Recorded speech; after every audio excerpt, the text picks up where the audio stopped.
It is beyond naive to suggest that the U.S. doesn't have its fingerprints all over ISIS. In fact, tell me this, why has ISIS never once, or al-Nusra Front or al-Qaeda, not once have they attacked Israel? In fact, ISIS militants are getting medical attention in the Golan Heights and in Israel itself. What does that tell you?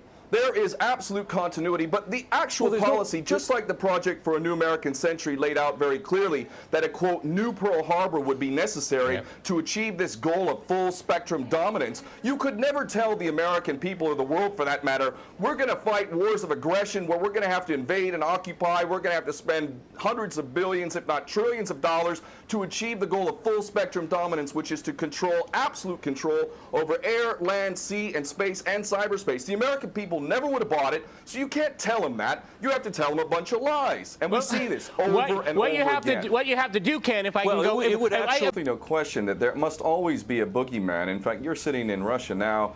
For 50 years plus, we were fighting this Cold War that really was an absolute charade to begin with. There never really was a threat of a Soviet invasion. And for decades, we spent insane amounts of money developing nuclear weapons to the point of really completely, totally collective insanity. And here we sit today in a world that threatens a third world war with a policy that is clearly intended to totally destroy Syria. Let's see what happens.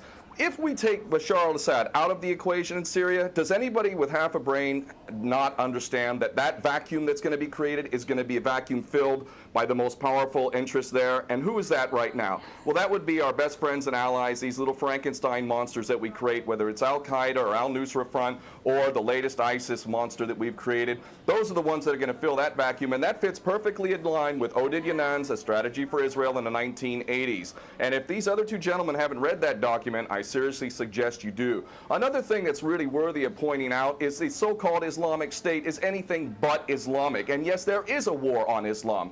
Islam is very understood by many Muslims around the world to be absolutely 100% forbidden for you to forcibly convert somebody to Islam or kill them.